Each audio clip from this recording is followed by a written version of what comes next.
Bom dia, meus amados irmãos, que a graça e a paz de nosso Deus, de nosso Pai, continue a crescer em nossos corações por meio de Cristo, nos fazendo prosperar espiritualmente cada vez mais. Amados, hoje, terça-feira, vamos dar aqui continuidade à nossa lição bíblica diária. Vamos examinar aqui as perguntas 5 e 6, mas antes vamos recapitular o que nós vimos ontem, na segunda-feira, quando estudamos as perguntas 3 e 4. Vimos na pergunta 3 o Senhor dizendo o seu nome, né, que ele é Deus o Pai, né, Yahvé, dizendo que ninguém tem a glória que ele tem, não tem uma segunda pessoa, ele até usa o termo aqui, outro, a glória dele, de Deus, ele não dará a outro no singular, né, porque ele é uma pessoa singular, é única. O termo mim, explicando isso aí com muita clareza, né? E também ele disse que não daria sua honra às imagens de escultura, ou seja, às divindades, às pseudo-divindades que as nações adoravam e cultuavam, né? Aqui também vimos o Senhor dizendo que ele, que é diferente dessas falsas divindades, ele tanto disse profecias que se cumpriram, como ia dizer o futuro todo que se cumpriria. Mas essas supostas divindades não tinham essa capacidade, né, de apresentar o futuro, dizer o que vai acontecer. E vimos também, quando, diante desta declaração de Yahvé, o profeta Isaías conclama o mundo inteiro para louvar a Yahvé, né, ao Senhor nosso Deus. Cantar um cântico novo, né, um cântico de renovação, um cântico de alegria de alguém que acabou de receber um livramento, de alguém que acabou de ser salvo, de alguém. Um cântico novo significa um cântico cheio de alegria, cheio de novidade, algo grandioso que aconteceu na vida de alguém. E tem esse motivo para cantar, né? E ele convida o povo do mar, que estão navegando, as criaturas, as nações mais distantes, as ilhas, né? As pessoas que moram no deserto, nas cidades, que todos possam louvar o Deus, né? Que a sua glória seja anunciada para o mundo inteiro. Isso foi o que o profeta Isaías conclamou, inclusive a nós hoje, a fazer também o mesmo. Portanto, hoje, na quinta pergunta da lição, o que significa que o Senhor vai para a guerra e solta seu grito? O que significa isso? O texto está em Isaías 42, 13 e 14, que diz assim: o Senhor se prepara para a guerra e sai pronto para lutar. Como um soldado valente, é assim que ele vai para a guerra, como um soldado valente. Com toda a força, ele solta o grito de batalha e com o seu poder derrota os seus inimigos. O Senhor diz: por muito tempo eu não disse nada, fiquei calado e não respondi, mas agora vou gritar como uma mulher em dores de parto. Vou me lamentar e clamar. Vejam só, que texto simbólico. É tão rico é tão rica essa linguagem que ela soa como poética. Nós não podemos analisar esse texto na superfície gramatical. Não, a gente precisa compreender o que o Senhor está querendo dizer. Primeiro, que ele não é um guerreiro. Segundo, que ele não é uma mulher, não é? Uma mulher no sentido que ele está dizendo aqui. Uma mulher frágil que está gritando de dores, não é nesse sentido. E ele também não é um guerreiro valente que vai para a guerra, às vezes até com medo, né? E às vezes grita porque, né? Com ódio no coração, com raiva. Deus não é isso.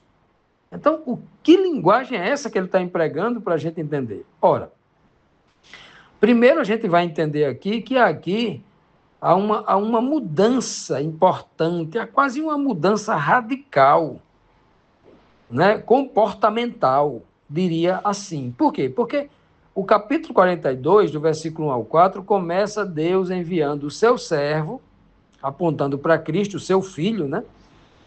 Ele envia o seu servo como humilde, amoroso, né? cuja voz é pacata, é suave, ele não tem uma voz agressiva como eram os né? Também é simbólico isso, né? Não que Cristo nunca tenha levantado a voz e falado alto, que tenha soado como agressivo. Lá em Mateus 23 ele faz isso. Aqui é num contexto poético, no sentido de que ele não tinha maldade no coração, não tinha ódio no coração, não tinha interesse de fazer mal a ninguém, né? Ele estava combatendo o mal. Quando ele falou firme, era contra o mal, e não para fazer mal às pessoas, né? Portanto, aqui nós temos uma mudança, porque aquele que não fala, o servo de Deus, lá no princípio, o servo de Yahvé, que viria, né, falando manso, apenas repetindo as suas palavras, agora o próprio Senhor, o próprio Deus se levanta como um guerreiro, como um homem que sai para guerrear e que grita, né? Nós temos aqui esse primeiro aspecto aí de mudança aí na questão comportamental, né? E aí ele mostra claramente que aquela, não é que Deus agora ele age porque perdeu, né, a paciência, nada disso. Ele se levanta agora para batalhar contra o mal, derrotar o mal e libertar o seu povo. Esse é o contexto, né? O verso diz aqui, ele sairá como um soldado valente. Outras versões falam um homem valente. Outras versões, outros contextos bíblicos, por exemplo, em Êxodo 15, verso 3, chamou o Senhor de homem de guerra, né? Deus não é homem, mas veja como é rica essa linguagem. Veja como eu não posso estar preso à gramática, à letra morta, porque eu terei um problema grave ao examinar essas profecias, né? Essas mensagens. E então, lá em Zacarias 14, verso 3, vai dizer que o Senhor sairá e pelejará contra essas nações. Então, essa linguagem bíblica, justamente o Senhor está dizendo que o povo de Israel, o seu povo, tinha um defensor, né? E o povo não ficaria entregue à própria sorte, mas ele usa essa linguagem de homem valente, de um guerreiro corajoso, forte, vencedor. Ele usa esse tipo de linguagem porque essa era a linguagem que o povo entendia. Essa era um tipo de linguagem tipológica que, na mente das pessoas, poderiam trazer uma certa sensação de segurança. Né? Não que Deus seja um homem valente, um soldado valente, nada disso. É o tipo de linguagem que ele usa para o povo que tem uma mentalidade pobre. Eu tenho certeza que o Senhor fosse falar hoje na era da informação, para o povo de hoje, ele falaria numa outra linguagem, numa linguagem muito mais detalhada, numa linguagem muito mais explicativa, né? E muito mais rica espiritualmente também. Não tenho dúvida disso, né? Até porque ele já estabeleceu um princípio na sua palavra, que a palavra da verdade, ela é como a luz da aurora, que vai crescendo, crescendo, crescendo, até que chega meio-dia na plenitude da sua luz, né? É assim que acontece. E quando ele cita aqui o que vai dar um grito de guerra, ora, isso fica fácil entender também, é a mesma linguagem que ele está falando para o ser humano. Por que os comandantes dos exércitos gritavam antes de ter o confronto ali, o enfrentamento, começar a batalha propriamente dita? Ora, eles gritavam ali para encorajar os soldados, para inflamar o ânimo dos soldados, né? Gritavam também, todo mundo gritava o mais alto possível também, para intimidar o inimigo que está do outro lado. Também para anunciar o início da batalha, né? E saíam gritando, correndo e gritando, né?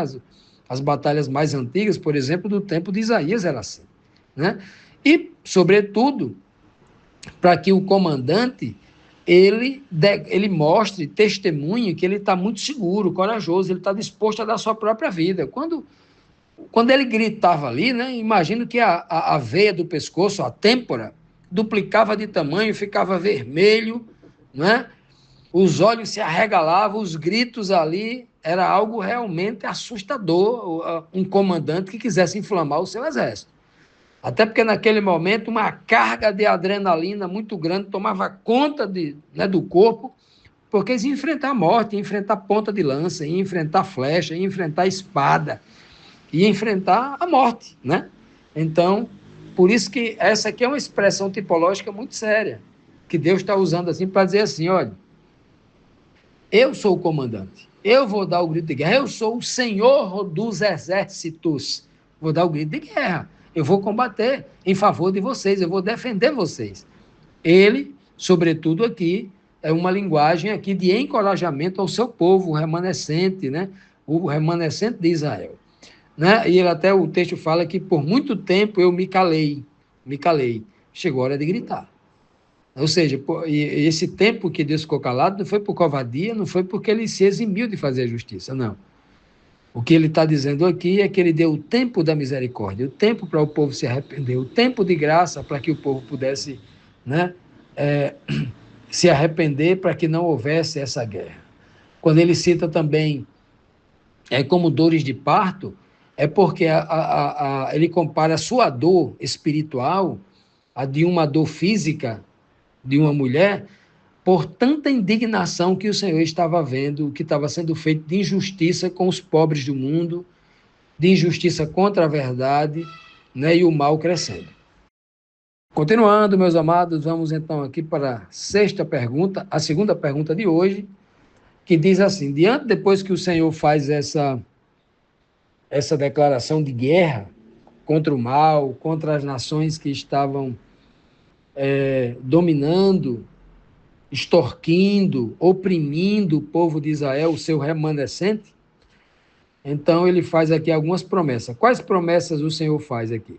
O versículo agora é do 15 ao 17, que diz assim, vou destruir os morros e as montanhas e fazer secar todas as plantas e árvores. Farei com que os rios virem desertos e com que todos os poços fiquem secos. Guiarei os cegos por um caminho que não conhece, por uma estrada que eles nunca pisaram antes. A escuridão que os cerca, eu farei virar luz e aplanarei os caminhos ásperos. São estas as minhas promessas, e eu as cumprirei sem falta. Mas serão derrotados e humilhados todos os que confiam em ídolos, todos os que dizem as imagens de escultura, né? Vocês são os nossos deuses, tal. Pois bem. Então aqui o Senhor começa a fazer promessas boas e promessas de juízo. Boas para os santos, que ele vai aplanar o caminho, vai cuidar dessas pessoas, né, e tal. Vai iluminar a escuridão delas, vai virar luz, né? Para essas pessoas, né? As promessas que ele faz aqui para o seu povo, mas para os ímpios, né? Para os com quem ele vai guerrear, ele aqui emite aqui frase de juízo. Ele diz aqui que eu vou destruir os morros e as montanhas. Ora, ele já disse no contexto anterior do capítulo 41, que nós estudamos a semana passada, o Senhor disse bem claro que iria ia aplanar as montanhas para que elas descessem e iria aterrar os vales para que eles subissem, ficassem no mesmo nível. E que no topo das montanhas ele ia fazer jorrar rios de água para o seu povo. E dos desertos ele ia criar mananciais de água, lagoas, lagos, né, em abundância. E que iria fazer do deserto virar uma grande floresta com todo tipo de árvore, né? Essa é a promessa para os santos. Mas aqui, ele está dizendo aqui o contrário. Ó. Veja que agora ele está dando uma sentença aos ímpios, contra quem ele está batalhando. O contexto anterior, ele começa uma batalha. Como é que ele vai batalhar contra esse povo, contra esses ímpios, essas nações pagãs? Como é que ele vai fazer? Destruir os seus morros, as suas montanhas. Muitas vezes, montanha está ligado a um líder. Uma montanha ligado a um líder, a um general, por exemplo. Vou destruir os morros e as montanhas, os seus líderes menores e maiores. Seria isso? Provavelmente. Nós temos também uma aplicação espiritual nesse contexto também. Ele diz aqui, ó, fazer secar todas as plantas e árvores. Como? Se para os santos ele prometeu plantar as árvores, agora ele faz secar. Porque ele está dizendo que essa é a forma dele julgar as nações que estão oprimindo. Estão oprimindo. Lembre-se que quando o Senhor prometeu ao seu povo que iria habitar a cidade de Canaã, que ele prometeu ao povo do deserto, através de Moisés, ele recomendou, olha, a cidade que eu vou dar, a terra que eu vou dar a vocês, tomem cuidado para vocês não cometer, por exemplo, crime de derramar sangue do seu irmão.